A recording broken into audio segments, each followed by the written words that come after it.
Hello everybody.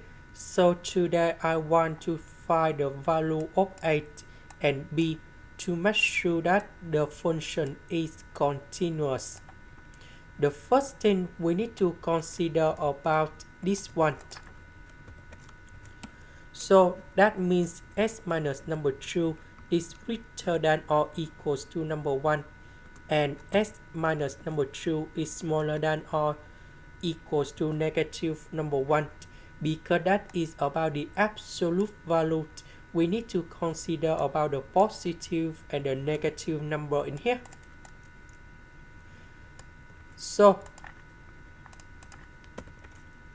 we put negative number 2 go to the right,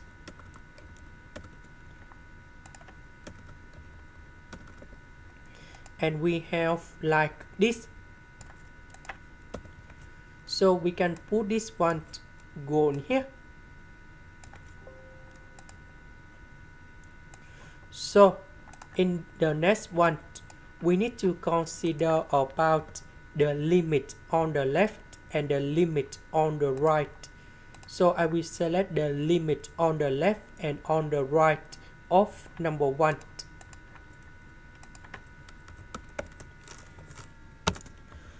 So on the right of number 1, that is about this one.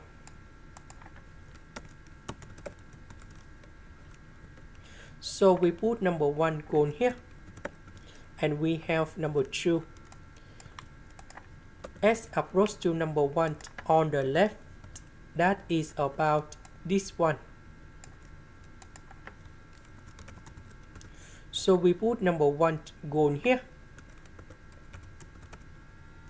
So the limit on the left and the limit on the left and the limit on the right should be equals, so that the function can be continuous. So we have number 2 equals to this one. So we have b plus c equals to number 2 minus number 1, and we have number 1.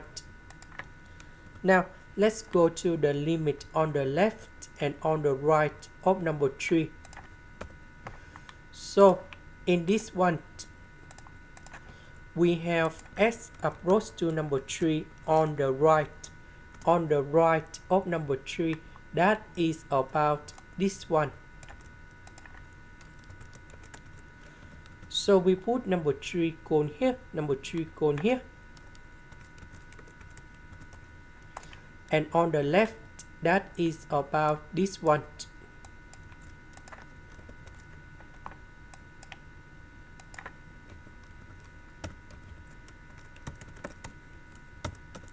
So we put number 3 cone here, and that is about number 4.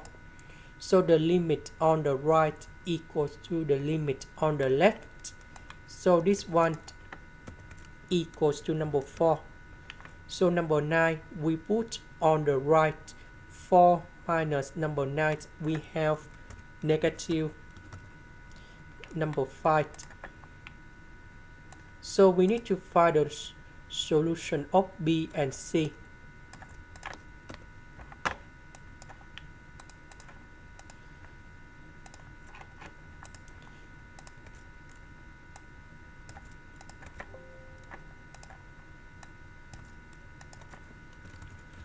So we create the system of equations and the solutions of b and c.